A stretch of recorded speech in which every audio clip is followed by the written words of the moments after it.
பாரதிராஜா அவர்கள் வந்து இப்போ தான் உடம்பு கொஞ்சம் சரியாகி வீட்டுக்கு வந்திருக்காங்க, நல்லா இருக்கணும் அப்படின்னு சொல்லி வேண்டிகிட்டு இருந்தோம். ஆனால் உடல்நிலை ரொம்ப சரியில்லாத காரணத்தினால இப்போ வந்து இறந்துட்டாங்க. ஆனால் அவங்க இறந்ததுக்கப்புறம் அவங்க வீட்டில் வந்து நிறைய பிரச்சனைகள் நிறையா நடந்துக்கிட்டு இருந்துச்சு. அவங்க மருமகள் பிரச்சனையாக இருக்கட்டும். என்னுடைய அண்ணன் பாரதிராஜா மறைஞ்சது பெரிய சோகம். எனக்கெல்லாம் என்ன பண்ணுறதுன்னு புரியலை. ஆனால் அந்த சம்பவத்தில் எதிர்பாராத நடக்கக்கூடாத சம்பவங்கள் நடந்து விட்டன அப்படின்னு ஒன்று பதிவு பண்ணார். மகன் மறைவுக்கு கூட அவர் வரவில்லை.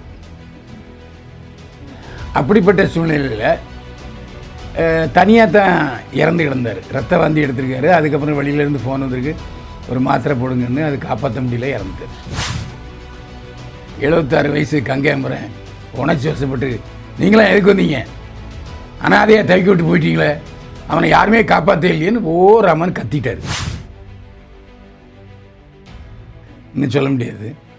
ஆனால் இவர் எல்லா பழக்கமும் உள்ளவர். அவருக்கு ஆண்டவன் 84 வயசு வரைக்கும் ஒரு நல்ல வாழ்க்கையை கொடுத்துருக்காங்கன்னா அவர் நன்றி கடன் பட்டவர் தான்.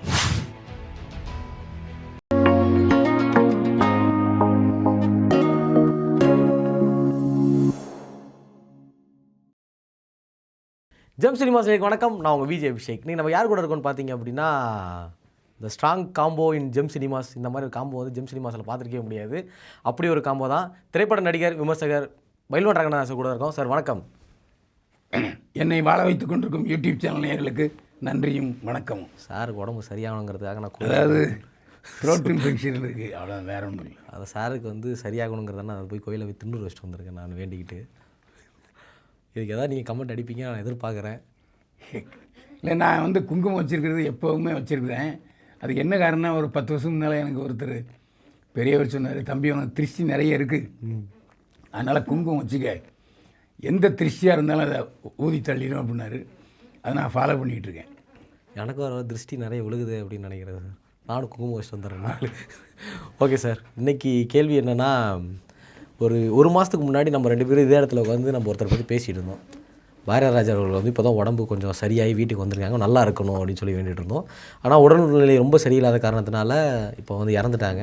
ஆனால் அவங்க இறந்ததுக்கப்புறம் அவங்க வீட்டில் வந்து நிறைய பிரச்சனைகள் நிறையா நடந்துக்கிட்டு இருந்துச்சு. அவங்க மருமகள் பிரச்சனையாக இருக்கட்டும், கங்கை அமரன் அவர் திடீர்னு அங்கே நடந்த ஒரு பிரச்சனையாக இருக்கட்டும், என்ன நடக்குதுன்றது வந்து சரியாக யாருக்குமே தெரியல. இதுக்கான யார்ட்டடா கேட்டு தெரிஞ்சுக்கிறதுன்ற ஒரு சந்தேகம் எனக்கு இருந்துச்சு. இந்த வாரம் சார் வருவார், கேட்டுக்கலாம் அப்படின்றனால தான் இதை அப்படி தக்க வச்சுட்டு இருந்தேன். என்ன சார் பிரச்சனை? இதை பாரதிராஜாவுடைய தம்பி ஜெயராஜ் அவர் சொன்னதை தான் நான் சொல்ல முடியும். என்னுடைய அண்ணன் பாரதிராஜா மறைஞ்சது பெரிய சோகம். எனக்கெல்லாம் என்ன பண்ணுறதுன்னு புரியலை. ஆனால் அந்த சம்பவத்தில் எதிர்பாராத நடக்கக்கூடாத சம்பவங்கள் நடந்து விட்டன அப்படின்னு ஒன்று பதிவு பண்ணார். அது வந்து ஆரம்பித்தது வந்து கங்கையம்புறேன். அதாவது பொதுவாக கல்யாண வீட்லேயும் சரி, இள வீட்லேயும் சரி, பிரச்சனை கிளப்பவே கூடாது. கல்யாண வீட்டில் பிரச்சனை கிளப்பக்கூடாதுங்கிறக்காக தான் மூலம் அடிக்கிறது. டம்ம அடித்து அதை கேட்க மாட்டுவாங்க. இங்கே சாவு வீட்டில் எல்லாம் அழுது தான் இருப்பாங்க. அப்படிப்பட்ட சூழ்நிலையில் நாம் ஏற்கனவே சொல்லியிருக்கோம், பாரதிராஜாவுக்கும் அவருடைய மனைவி சந்திரலீலா பாரதிராஜாவுக்கும் கருத்து வேறுபாடு ஏற்பட்டு சென்னையிலேயே அவர் வேறொரு பங்களாவில் தங்கியிருந்தார். மகன் மறைவுக்கு கூட அவர் வரவில்லை. அப்படிப்பட்ட சூழ்நிலையில் தனியாக தான் இறந்து கிடந்தார். ரத்த வாந்தி எடுத்திருக்காரு. அதுக்கப்புறம் வெளியிலேருந்து ஃபோன் வந்திருக்கு, ஒரு மாத்திரை போடுங்கன்னு. அது காப்பாற்ற முடியல, இறந்துட்டார். 600 கோடி ரூபாய்க்கு சொத்து இருக்குது பாரதிராஜாவுக்கு. அவர் நினச்சா 10 டாக்டரில் வீட்டிலே வச்சுருக்கலாம். ஒரு நர்ஸு என்ன மிஞ்சி போனால் ஒரு நாளைக்கு 2000 சம்பளம் வைப்பாங்களா? ஒரு 3 நர்ஸை வைக்கல, என்ன வராது? அது வைக்கலை. அது யார் தப்புன்னு தெரியலை. அதனால் அவருடைய மரணம் தவிர்க்க முடியாதது ஆகிவிட்டது. அப்போ மரணம் ஆஞ்சோடனே ஜனனி வந்துச்சு, மருமக வந்துச்சு, மனோஜ்குமாரோடைய மனைவி. அப்புறம் பாரதிராஜாவோட மனைவி சந்திரலீலா பாரதிராஜா வந்தாங்க. இந்த சமயத்தில் அங்கே இருக்கிற 76 வயசு கங்கையம்புறேன் உணர்ச்சி வசப்பட்டு, நீங்களாம் எதுக்கு வந்தீங்க, அனாதையாக தவிக்க விட்டு போயிட்டீங்களே, அவனை யாருமே காப்பாற்ற இல்லையேன்னு ஓராமன்னு கத்திட்டார். இது அங்கே ஒரு பெரிய சீன் ஆயிடுச்சு. எல்லாரும் சோகத்தில் இருக்கும்போது இவர் எதுக்கு இந்த மாதிரி சத்தம் போடுறாரு? இவர் யார்? பாரதிராஜாவுக்கு நண்பர். இந்த மாதிரி விஷயங்களில் நண்பர் தலையிடக்கூடாது. ஏன்னா அவங்க பங்காளி, உறவாளிகள், அவங்க தான் அதில் தலையிடணும். பாரதி ராஜா மனைவியும் பாரதி ராஜா மருமகளையும் வசைபாடுவதற்கு கங்கையமரன் யார்?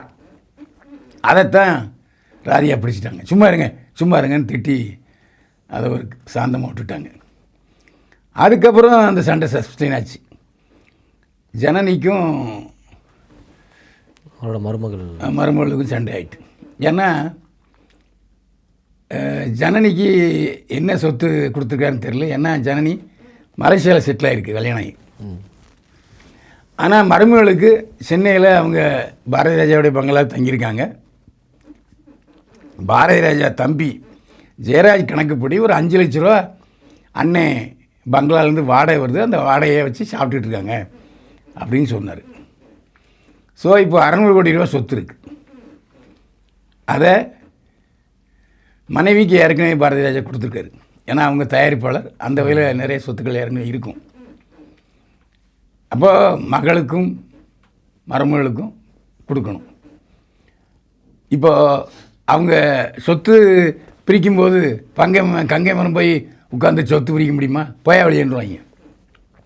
ஆமாம், கண்டிப்பாக. அது காரணம் பாரதி ராஜா வேறு சமுதாயம், கங்கை மரம் வேறு சமுதாயம், ஒத்துக்கவே மாட்டாங்க. இதில் எனக்கு தெரிஞ்ச வரைக்கும் ஒரு 20-30 வருஷத்துக்கு முன்னாடி பாரதி ராஜாவுடைய மிகப்பெரிய நெருங்கிய நண்பர், அதாவது பாரதி ராஜான்னா அப்படி ஒரு பக்தர், அவர் தான் அந்த தோட்டத்தை பாரதி ராஜாவுக்கு கொடுத்தவர். அவர்கிட்ட தான் வாங்கியிருக்குது. அந்த தோட்டத்தில் எப்பாவது போய் தங்கிட்டு வருவார். அப்புறம் ஜனனி கிட்ட சமீபத்தில் போயிருந்த போது, ஏம்மா இறந்த பிறகு அந்த தோட்டத்தில் புதைச்சிருன்னு சொல்லியிருக்காரு. அந்த அடிப்படையே அவருடைய விருப்பம் நிறைவேறிச்சு. இப்போது சரிசமமாக சட்டப்படி பிரித்தாங்கன்னா பிரச்சனை இல்லை. இல்லைன்னா கண்டிப்பாக மனோஜ்குமாருடைய மருமகள், மனோஜ்குமாருடைய மனைவி கோர்ட்டுக்கு போவாங்க. யாருக்கு சாதகமாக சார் முடியும் அது?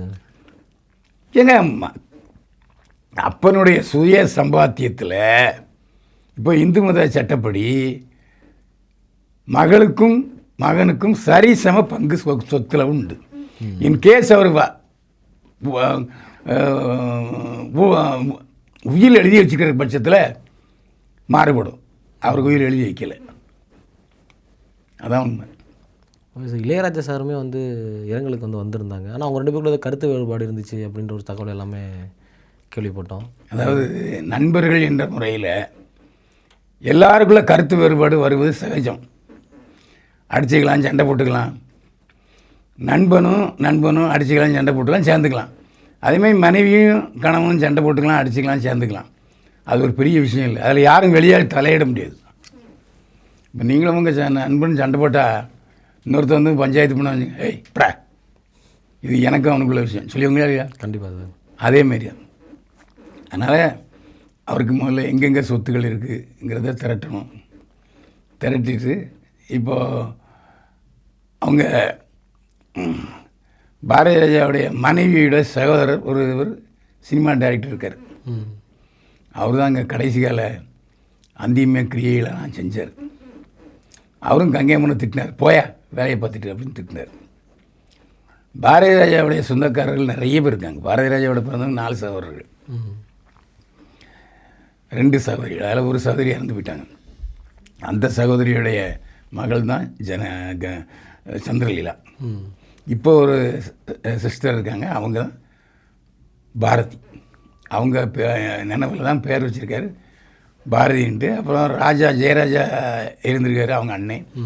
அவருக்கு ஒரு உதவி இருக்கார். அண்ணன் பேரில் பாதி, தங்கச்சி பேரில் பாதி வச்சுருக்காரு பாரதி ராஜா. சார் ரொம்ப இதாக இருக்குது. சொல்ல போனால் அப்படின்னா நீங்கள் முன்னாடி சொன்ன மாதிரி 600 கோடி ரூபாய்க்கு சொத்து பாரதி ராஜா சார்கிட்ட இருக்குது. அதே மாதிரி அவங்க வந்து இத்தனையோ டாக்டர் வேணால் வச்சுருந்துருக்கலாம். அவங்க பையன் இறந்ததுக்கு அப்புறமே வந்து அவங்க ரொம்ப ஒரு மாதிரி சோகமாக இருந்தாங்க. வச்சுருக்கலாமா சார்? இல்லை சார், டாக்டர் வந்து கூட துணைக்கு உதவிக்கு டக்குன்னு வச்சிருக்கலாம் அப்படின்னு சொல்லி பாரதி ராஜா அவர்கள். ஏங்க அவருக்கு நிறைய டாக்டர் உதவி பண்ணுறதுக்கு இருந்தாங்க. ஏன் சென்னையிலே பாரதி ராஜா ஆஸ்பத்திரின்னு ஒன்று இருக்குது. அந்த ஆஸ்பத்திரி ஓனருக்கு டாக்டருக்கு இவர் சொந்த படம் எடுத்து கொடுத்தாரு. அதில் கட்டினது தான் அந்த ஆஸ்பத்திரி. அப்படி இவருக்கு நிறைய ஃப்ரெண்ட்ஸ் சர்க்கிள் இருக்காங்க. ரெண்டாவது இவர் வந்து கொஞ்சம் ஓப்பன் மைண்டட் ஆள். பாரதி ராஜாவுக்கு வந்து முக்தார்கிட்ட பேட்டி கொடுக்கும்போதே அவன் லூசுனமாக கேள்வி கேட்டிருக்கான். இவரும் பதில் சொல்லிட்டார். அதாவது பிள்ளைத்தனமாக ஏன்னா சிறுபிள்ளைத்தனமாக ஆமாம் என் மனைவியை நான் காதலிக்கலன்னு இருக்கார். அதை அவன் பெருசாக போட்டு யூட்டி பண்ணிட்டான். எல்லோரும் வந்து காதலியை வந்து காதலிக்கலாம், ஆனால் காதலியை திருமணம் செய்யட்டால் மனைவியை காதலிக்கணும். ஆமாம், கண்டிப்பாக. அப்போ தான் வாழ்க்கை சரியாக இருக்கும். அது அவருக்கும் தெரியும். என்ன காரணத்தாலும் அப்படி சொல்லிட்டாரு. ஒரு உலகம் உண்மையாக கூட இருக்கலாம். சரி, என்னோடய கேள்வி என்ன மாதிரி யோசிக்கிறேன் அப்படின்னா, ஒருவேளை உங்கள் பையன் இறந்ததுலேருந்தே ஒரு மாதிரி சோகமாக தான் இருந்தாங்க. இப்போது இந்த இழப்பை வந்து இவர் வேணும்னே தேடிக்கிட்டாரோ? ஏன்னா அவ்வளோ சொத்து இருக்காங்க, நர்ஸை வந்து பார்த்துக்கிறத வச்சுருந்துருக்கலாம், டாக்டர் கூட வச்சுருந்துருக்கலாம். பட் ஆனால் அவன் யாருமே வச்சுக்காம தனிமையிலே இருந்திருக்காரு. ஒருவேளை இவரே அதை ஏற்றுக்கிட்டாரோ அப்படின்ற மாதிரி ஒரு சந்தேகம் ஒன்று வருது சார். ஆஸ்பத்திரியிலேருந்து நீங்கள் நல்லபடியாக வீட்டுக்கு போங்க, அங்கே தேவையான ட்ரீட்மெண்ட் நாங்கள் தரோம் அப்படின்னு சொல்லிட்டாங்க. உதவிக்கு தான் ஒரு டாக்டர் வந்து போகிற போல் இருக்குது. அது அங்கே வேலை பார்க்குற பொண்ணு சொல்லிச்சு. அதனால் ரெண்டாவது அவர் 4 மணிக்கு இறந்துருக்காரு. 5 மணிக்கு ஃபோன் பண்ணி கேட்டால் எல்லாருமே யார் சொன்னா எல்லாம் பொய்ன்னு சொல்லியிருக்காங்க. ஆனால் சிஎம் ஆஃபீஸில் வந்து காட்டோன்னா அவங்களால ஒன்றும் சொல்ல முடியல. அவர் இன்றைக்கி வெளிநாடு போகிற அதாவது டெல்லிக்கு போகிற சூழ்நிலையில் அவர் நான் வந்துட்டு போயிடுறேன் அப்படின்னு சொல்லி யாரும் இல்லை நேரத்தில் போய் பார்த்துட்டு போயிட்டார். ஒரு இயற்கையாக தான் இது இருந்திருக்கலாம். இவருக்கு எதுவும் சங்கடமாக இல்லாமல் இருந்திருக்குன்னு நினைக்கிறீங்களா? வயசு என்ன, 84 வயசு ஆயிட்டு. அதாவது இதுவரைக்கும் இருந்ததே பெரிய விஷயம். ஏன்னா ஒழுக்கமாக இருந்தாலே இது பெரிய விஷயம் இன்னும் சொல்ல முடியாது. ஆனால் இவர் எல்லா பழக்கமும் உள்ளவர். அவருக்கு ஆண்டவன் 84 வயசு வரைக்கும் ஒரு நல்ல வாழ்க்கையை கொடுத்துருக்காங்கன்னா அவர் நன்றி கடன் பட்டவர் தான். சும்மா என்ன 40 வயசு 50 வயசில் போனார். இப்போ மனோஜ்குமார் போனது வேணால் பரிதாபத்துக்குரிய விஷயம். ஏன்னா வாழ வேண்டிய பையன் போயிட்டார். பாரதி ராஜா அப்படியா இல்லை. என்ன இன்னும் கொஞ்சம் ஒரு 4-5 வருஷம் இருந்தாருன்னா தமிழ் சினிமாவுக்கு ஒரு நல்ல ஆலோசகராக இருந்திருப்பார். மீண்டும் சந்திப்போம் சார். மீண்டும் சந்திப்போம். வாழ்க வளமுடன்.